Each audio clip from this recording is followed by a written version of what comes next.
This is the Dollemore Daily, and I'm Jesse Dollemore. In the running saga of the different lawsuits or potential lawsuits against Donald Trump that have cropped up over the course of the last 6 years, I followed a lot of them. But the financial aspects of his case, I have been following intently, along with you. This just broke just a minute or so ago, and it came across my desk. I'm prepping for my videos today, and this I wanted to get out right away. So, the New York Times was not reporting because it just happened, they're talking about it. Trump sued for fraud by New York Attorney General, and not only that, she has forwarded a criminal complaint to the IRS in what they describe as staggering fraud. I'm going to read a little bit from this initial reporting from the New York Times. Buckle up, because Donald Trump, by all accounts, isn't going to be doing well. It's going to be a freak out at Mar-a-Lago. He is seething right now, panicking over what is to come. Because if this comes to pass, his children will no longer, if he is convicted, no longer to be able to hold corporate positions, governance positions within corporations in the state of New York. Reading from the New York Times, Trump sued for fraud by New York Attorney General. In the culmination of a years-long investigation and a series of legal skirmishes, Letitia James accused the former president of systematically misstating the value of his properties. The very same thing that I have been talking about in video after video after video.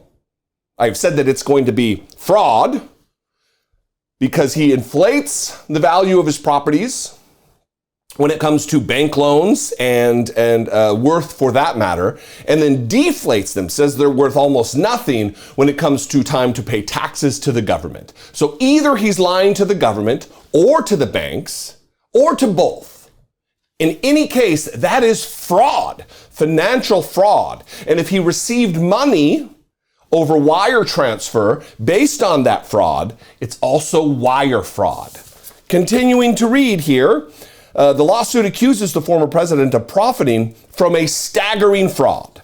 Donald J. Trump, his family business, and 3 of his adult children lied to lenders and insurers for more than a decade, fraudulently overvaluing his assets by billions of dollars in a sprawling scheme, according to a lawsuit filed on Wednesday by New York Attorney General Letitia James, who is seeking to bar the Trumps from even running a business in the state again. Ms. James concluded that Mr. Trump and his family business violated several state criminal laws and plausibly broke federal criminal laws as well. Her office, which in this case lacks authority to file criminal charges in this particular case, this is a civil lawsuit, that's why, and I think it's going to say it here, are referring charges to federal authorities and the IRS. But let me get to it. I haven't even fully read this. It's so breaking right now. Ms. James concluded that Mr. Trump and his family business violated several state criminal laws and plausibly broke federal criminal laws as well. Her office, which in this case lacks authority to file criminal charges, referred the findings to federal prosecutors in Manhattan. It was not immediately clear whether the U.S. attorney would investigate. It's pretty sure they're going to investigate. The 220-page lawsuit filed in the New York State Supreme Court lays out in new and startling detail how, according to Ms. James, Mr. Trump's annual financial statements were a compendium of lies. The statements, yearly records that include the company's estimated value of its holding and debts, wildly inflated the worth of nearly every one of its marquee properties from Mar-a-Lago in Florida to Trump Tower and 40 Wall Street in Manhattan, according to the lawsuit. The company also routinely spurned the assessments of outside experts. After a bank ordered an appraisal that found 40 Wall Street was worth $200 million, the Trumps promptly valued it at well over twice that number. Overall, the lawsuit said that 11 of Trump's annual financial statements included more than 200 false and misleading asset valuations.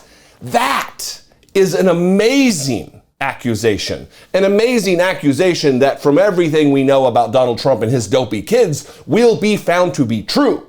They're not going to go into this with no evidence. They're not going to go into this without an airtight case against an ex-president of the United States. Again, the lawsuit said that 11 of Trump's annual financial statements over the course of 11 years, 200 false and misleading asset valuations. Quote, the number of grossly inflated asset values is staggering, affecting most, if not all, of the real estate holdings in any given year, according to the lawsuit. Ms. James, a Democrat who is running for re-election, filed the lawsuit, which comes just weeks after former president refused to answer hundreds of questions under oath in an interview with Ms. James' office. Remember, he pled the fifth hundreds of times. 400, I think, was the number.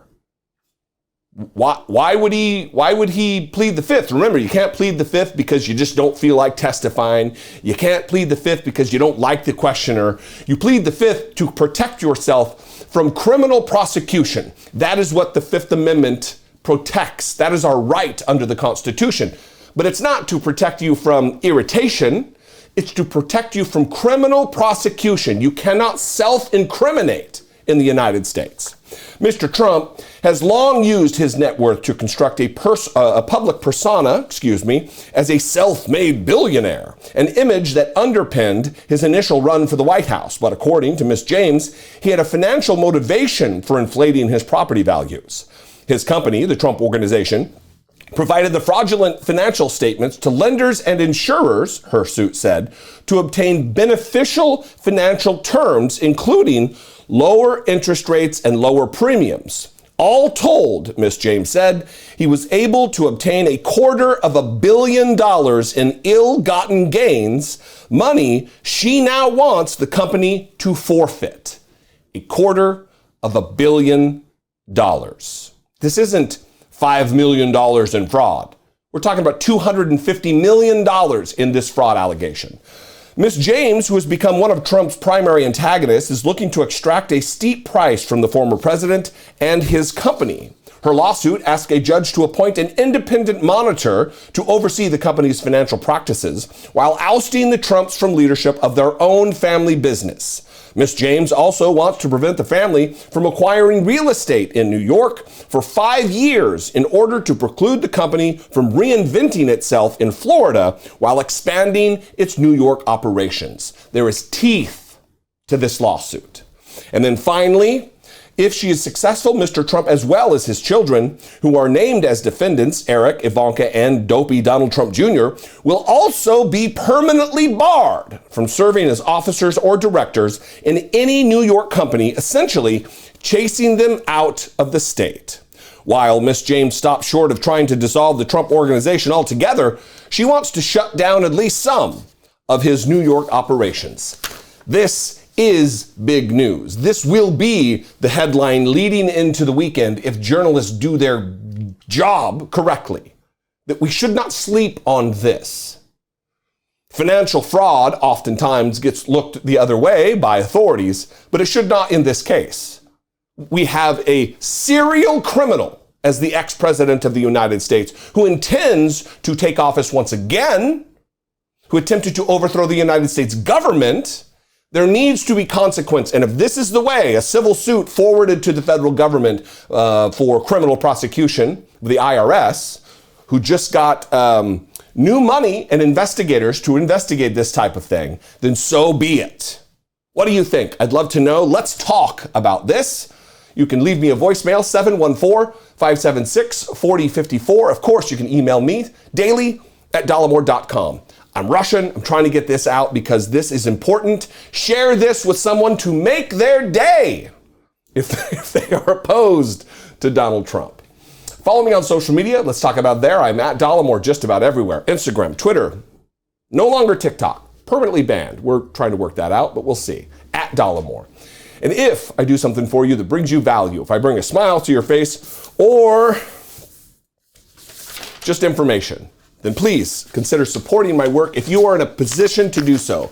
Not if you have to budget it in, not if you're in a fixed income, but if it's easy for you, please consider supporting my work. Click the join button below, see what's involved in becoming a channel member. And for $1.99, you can help support what I do here and take part in the mission of this program. You can also go over to patreon.com/I Doubt It podcast. That's a way to support too. Anyway, I love you guys. I like the good news when it comes. Be genuine. Take care of one another.